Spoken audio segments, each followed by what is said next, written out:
బ్రహ్మదేవుణ్ణి కలిపురుషుడు ఇలా అడుగుతాడు. స్వామి, గురువంటే ఎవరు? అతని గురించి ప్రత్యేకించి చెప్తున్నారే, అతని గొప్పతనం ఏమిటి అని అడిగాడు. బ్రహ్మ ఇలా చెప్పాడు. గురువు త్రిమూర్తి స్వరూపము. ఆయనయే బ్రహ్మ, విష్ణు, మహేశ్వరుడు. అందువలన గురువు సంప్రీతుడైతే త్రిమూర్తులు తృప్తి చెందుతారు. గురువు కోపించిన వారిని ఆ త్రిమూర్తుల్లో ఏ ఒక్కరూ కూడా రక్షించలేరు. గురువు అతని శిష్యునికి తత్వం ఉపదేశించి పాపము నశింపజేసి అతని యందు బ్రహ్మజ్ఞానము కలిగించి అతనిని శాశ్వతంగా దుఃఖము నుండి తరింపజేస్తాడు. అలానే గురువు సంప్రీతుడైతే త్రిమూర్తులు సంప్రీతులవుతారు.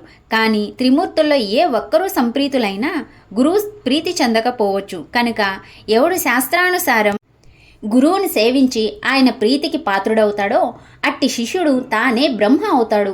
అతనికి తీర్థయాత్రలు, వ్రతాలు, తపస్సు చేసిన ఫలితమంతా గురుసేవ వల్లనే లభిస్తుంది. గురువు వల్లనే శిష్యునికి వర్ణాశ్రమ ధర్మాలు, సదాచారము, సద్వివేకము, కర్మాచరణ, భక్తి, వైరాగ్యము, ముక్తి కూడా కలుగుతాయి. గురువు లేనిదే మోక్షం లభించదు. కారణం, గురువు లేనిదే శాస్త్రశ్రవణము, తత్వశ్రవణము లభించవు. అవి లభించకుంటే మానవులకు నీ వలన భయం తప్పదు. శాస్త్రాలు స్వయంగా చదువుకుంటే అర్థమయ్యేవి కావు. శాస్త్రాలను సార్థకమైన రీతిన వివరించడం సద్గురువుకు మాత్రమే సాధ్యం. అందుకే ఆయన జ్ఞానజ్యోతి స్వరూపం. సద్గురు సేవ వలన సర్వము సిద్ధిస్తుంది. ఇందుకు తార్కాణం చెప్తాను విను అని బ్రహ్మదేవుడు కలిపురుషునికి ఇలా వివరిస్తాడు. ఓ కలి, పూర్వం గోదావరి తీరంలో అంగీరస మహర్షి ఆశ్రమంలో అనేక మంది సద్బ్రాహ్మణులు వ్రతదీక్ష పూనినారు. తపస్సులు ఉండేవారు. వారిలో పైలుని కుమారుడు వేదధర్ముడనే ముని ఉండేవాడు. ఆయనకి ఎందరో శిష్యులు ఉండేవారు. కానీ ఒకసారి ఆయన తన శిష్యుల భక్తి శ్రద్ధలను పరీక్షించదలిచి అందరినీ పిలిచాడు. అందరూ ఒకేసారి వస్తారు. ఇలా అంటాడు. నా పూర్వజన్మ పాపాలలో ఎక్కువ భాగం ఈ జన్మలో తపస్సుతో నశింపచేశాను.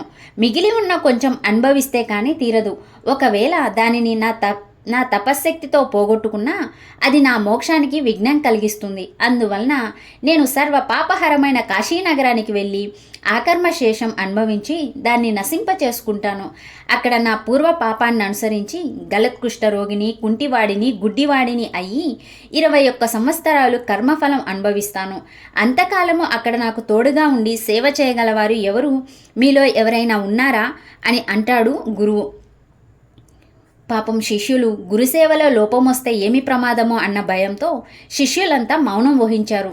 దీపకుడు అనే శిష్యుడు ఆయనకు నమస్కరించి, స్వామి, మోక్షానికి విఘ్నం కలిగించే పాపశేషం ఉంచుకోరాదు. కానీ మీరు అనుమతిస్తే మీకు బదులుగా ఆ పాపం నేనే అనుభవించి మీకు సేవ చేస్తాను. అనుగ్రహించండి స్వామి అని గురువుకి నమస్కారం చేస్తాడు. అది విన్న గురువు సంతోషించి, ఈ పాపం నేను అనుభవించవలసిందే, వేరొకరు అనుభవిస్తే తీరదు. అయినా రోగి కంటే అతనికి సేవ చేసేవారికే కష్టం ఎక్కువ. అందుకు నీకు ఇష్టమైతే నీవు నాతో కూడా రావచ్చు అన్నారు గురువుగారు. దీపకుడు అంగీకరించి గురువును కాశీ తీసుకుని వెళ్ళారు.